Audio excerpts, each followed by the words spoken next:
Bab 8. Aku anak saleh. Fase B. Kelas 4. Semester 2. Capaian pembelajaran. Elemen akhlak. Memahami akhlak terhadap Allah Subhanahu wa Ta'ala dengan berbaik sangka kepadanya, akhlak terhadap orang tua, keluarga, dan pendidik. Tujuan pembelajaran. Setelah mengikuti kegiatan pembelajaran, kalian dapat 1. Menjelaskan makna salam dengan baik. 2. Membuat paparan mengenai salam dengan baik. 3. Menjelaskan sikap senang menolong orang lain dengan baik. 4. Membuat paparan mengenai sikap senang menolong orang lain dengan baik. 5. Menjelaskan ciri-ciri munafik dengan baik. 6. Membuat paparan mengenai ciri-ciri munafik dengan baik. 7. Menunjukkan sikap toleran dan simpati dengan dilandasi pemahaman akidah yang kuat sebagai cerminan dari iman. C. Ciri-ciri munafik. Anak-anak, kalian telah belajar tentang senang menolong orang lain. Allah Subhanahu wa Ta'ala memerintahkan kita untuk saling menolong dalam kebaikan dan takwa dan melarang kita untuk saling menolong dalam berbuat dosa dan permusuhan. Salah satu sikap yang mengakibatkan dosa dan harus dihindari yaitu munafik. Amati gambar berikut. Apa yang terjadi pada gambar tersebut? Coba ceritakan. Aktivitasku. Pada aktivitasku kali ini adalah: pertama, salinlah 10 pertanyaan ini di buku tulis. Kedua, kerjakan tugas tersebut dengan baik. 1. Ceritakan pengalaman kalian dalam berbuat atau berkata jujur.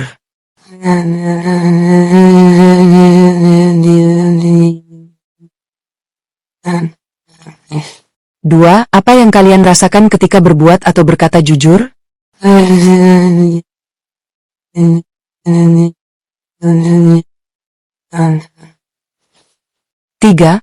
Pernahkah kalian berbuat atau berkata tidak jujur? Ceritakan jika pernah. 4.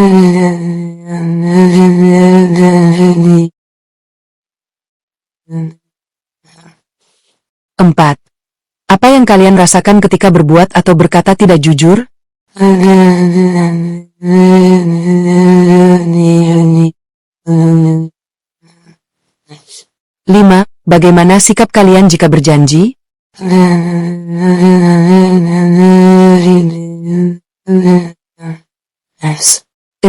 Apa yang kalian rasakan jika ada teman yang ingkar janji? 7. Pernahkah kalian ingkar janji? Ceritakan jika pernah.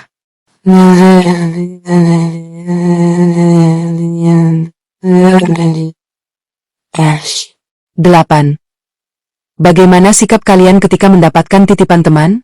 9. Ceritakan pengalaman kalian menerima amanah.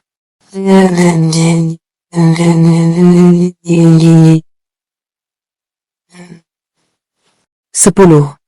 Ceritakan pengalaman kalian memberikan amanah kepada orang lain. A. Anak-anak, bagaimana seharusnya sikap kita jika berkata? Bagaimana jika berjanji? Bacalah kisah berikut. Kaum Quraisy ketika itu sedang memperbaiki bangunan Ka'bah. Muncul perdebatan ketika akan menentukan siapa yang berhak meletakkan Hajar Aswad di tempat semula. Semua suku kaum Quraisy merasa berhak mendapat kehormatan untuk melakukannya. Mereka akhirnya sepakat, siapapun yang esok hari memasuki Ka'bah pertama kali, dia yang berhak meletakkannya. Keesokan harinya, ternyata Muhammad adalah orang pertama yang memasuki Ka'bah pagi itu. Tatkala orang-orang melihatnya, semua merasa lega karena Al-Amin yang datang dan akan meletakkan Hajar Aswad ke tempatnya. Ya, Nabi Muhammad SAW menunjukkan keteladanan dengan selalu berbuat dan berkata jujur. Beliau adalah seorang yatim piatu yang mulai belajar berdagang dengan pamannya. Karena selalu berbuat dan berkata jujur, dalam waktu singkat, beliau dikenal dan dihormati. Beliau dikenal dengan Al-Amin, orang yang dapat dipercaya. Setiap orang Makkah, miskin atau kaya, memanggilnya dengan julukan itu. Suatu hari, Abdullah bin Abdul Hamzah membeli sesuatu dari Rasulullah sebelum beliau mendapat tugas kenabian. Karena masih ada kembalian yang tertinggal, Nabi berjanji akan mengantarkan kembalian itu ke tempat Abdullah. Namun Abdullah lupa dan baru ingat 3 hari kemudian. Abdullah bergegas ke tempat yang dijanjikan. Dia masih menemui Nabi sedang menunggunya. Nabi berkata, "Kamu menyusahkan dan merepotkan aku. Sudah 3 hari aku menunggumu." Anak-anak, Rasulullah menjadi teladan dan contoh bagi kita. Beliau selalu berkata jujur dan menepati janji. Jujur merupakan salah satu sifat terpuji yang disukai oleh Allah. Jujur artinya lurus hati, tidak berbohong, atau berkata apa adanya. Jujur juga berarti tidak curang, misalnya dalam permainan, atau menuruti aturan yang berlaku. Jujur harus dilakukan dalam perkataan maupun perbuatan. Jujur dalam perkataan berarti mengatakan yang sebenarnya, tidak mengada-ada. Jujur dalam perbuatan berarti mengerjakan sesuatu menuruti petunjuk atau aturan yang berlaku. Amati gambar berikut. Setelah mengamati gambar berikut, coba berilah komentarmu. Ketika berjanji, kalian juga harus berkata jujur. Jika kalian berjanji dengan teman atau siapa saja, biasakanlah mengucapkan insya Allah. Insya Allah artinya jika Allah berkehendak. Ucapan insya Allah bertujuan mengingatkan pengucap untuk bertekad bulat dan bersiap untuk mewujudkan janji. Pada saat yang sama, pengucap janji dan seseorang yang dijanjikan menyadari bahwa ia tidak mandiri dalam mewujudkan janjinya. Ada banyak hal yang bisa menjadi sebab tidak terlaksananya janji, misalnya sakit atau hujan, cuaca buruk. Orang yang mengucapkan insya Allah menyadari bahwa hanya Allah Subhanahu wa Ta'ala yang dapat mengantar terlaksananya janji. Amati gambar berikut. Berilah komentarmu setelah mengamati gambar ini. Anak-anak, bagaimana seharusnya sikap kita jika mendapatkan amanah? Bacalah kisah berikut. Siapa yang lebih mengenal Nabi Muhammad daripada istrinya? Khadijah. Dia menikah dengan Muhammad karena sikapnya yang mulia. Khadijah adalah seorang perempuan pedagang yang terhormat dan kaya raya. Dia biasa mempekerjakan beberapa orang untuk mengirimkan barang dagangannya ke luar negeri dengan pembagian keuntungan. Begitu mendengar kejujuran Muhammad, sifatnya yang terpercaya, dan akhlaknya yang terpuji, Khadijah pun mengundang Muhammad. Khadijah menawarinya untuk membawa barang dagangan ke Syria, Suriah, dan berdagang dengan orang-orang di sana. Untuk itu, Khadijah memberinya upah yang lebih besar dibanding upah yang diberikan kepada pedagang lain. Ketika Muhammad pulang, nilai hasil dagangannya sudah berlipat ganda dari nilai awal. Khadijah adalah perempuan yang bertekad kuat, luhur, cerdas serta dilimpahi kekayaan. Maka dia pun menikah dengan Muhammad karena sikapnya yang mulia. Rasulullah Shallallahu Alaihi Wasallam juga selalu menjaga amanah. Amanah artinya sesuatu yang dipercayakan atau dititipkan pada orang lain. Amanah juga berarti keamanan dan ketentraman. Orang yang mendapat amanah memiliki sifat dapat dipercaya dan setia. Dengan demikian, amanah diserahkan oleh pemiliknya kepada orang yang dipercaya akan memelihara amanah itu. Apa yang diserahkan itu aman di tangan penerima amanah. Amati gambar berikut. Gambar ini menjelaskan tentang seorang anak yang menemukan dompet di jalan. Apa yang dia lakukan? Jika mendapatkan amanah, kita harus selalu menjaga amanah yang diberikan. Kita juga harus memiliki tanggung jawab atas amanah yang diberikan. Kita juga harus rela mengembalikan amanah kepada pemiliknya. Anak-anak, ketika menerima amanah, kita harus menyadari akan kemampuan untuk memelihara dan mengembalikannya jika diminta oleh pemiliknya. Begitupun ketika menyerahkan amanah kepada orang lain, kita harus meyakini bahwa penerima memiliki kemampuan itu. Menerima atau menyerahkan amanah kepada orang yang tidak memiliki kemampuan memikulnya akan mengakibatkan kehancuran. Rasulullah Shallallahu Alaihi Wasallam tidak pernah berkata dusta, ingkar janji atau berkhianat jika mendapat amanah.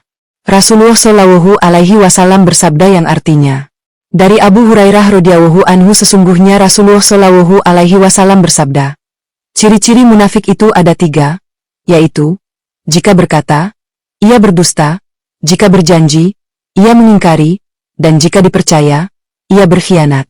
Hadis riwayat Imam Bukhari.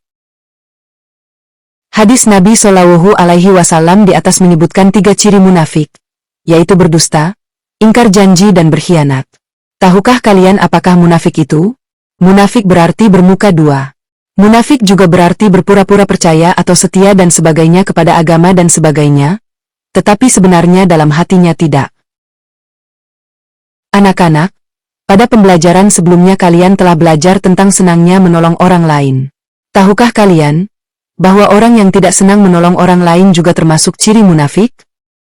Allah Subhanahu wa Ta'ala berfirman, dan di antara mereka ada orang yang telah berjanji kepada Allah, sesungguhnya jika Allah memberikan sebagian dari karunia-Nya kepada kami, niscaya kami akan bersedekah dan niscaya kami termasuk orang-orang yang saleh.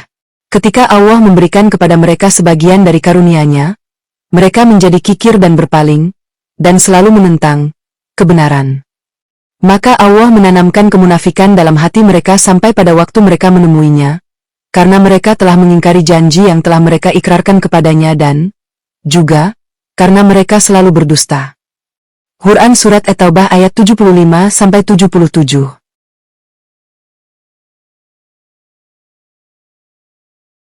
وَمِنْهُمْ مَنْ عَاهَدَ اللَّهَ لَئِنْ آتَانَا مِنْ فَضْلِهِ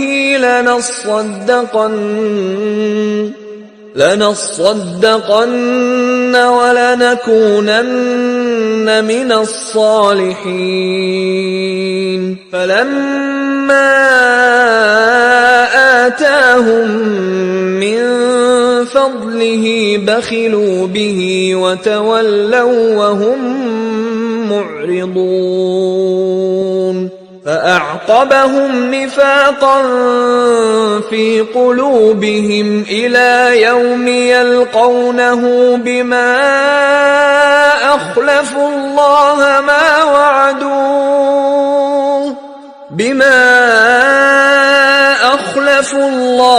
مَا وَعَدُوهُ وَبِمَا كَانُوا يَكْذِبُونَ. Ayat tersebut menjelaskan bahwa ada orang yang berjanji bersedekah jika mendapat karunia dari Allah. Orang ini berjanji akan menjadi pemurah dan dermawan. Ketika mendapatkan karunia Allah, ia menjadi kikir, berpaling, selalu menyalahi kebenaran, ingkar janji dan berdusta. Kemunafikannya menjadi bertambah. Lakukan aktivitas berikut bersama kelompok kecilmu. Aktivitas kelompok. Peta konsep. 1. Buatlah peta konsep tentang munafik bersama kelompok kecilmu. Kalian dapat berkreasi dalam bentuk, warna, tulisan atau gambar. Kalian dapat menggunakan beragam media, kertas bekas, kertas, karton, atau paparan menggunakan teknologi informasi. 2. Paparkan hasil belajar kelompokmu.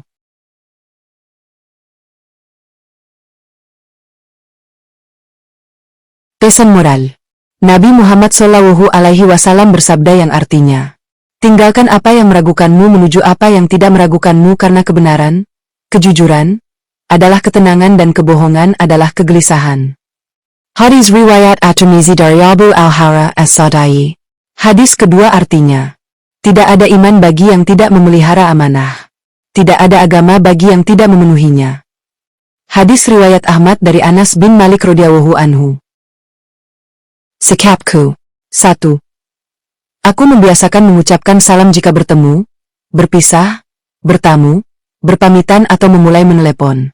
2. Aku membiasakan menjawab jika mendengar ucapan salam. 3. Aku membiasakan menolong orang lain. 4. Aku membiasakan jujur dalam berkata dan berbuat.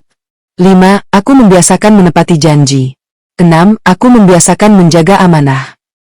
Thank you.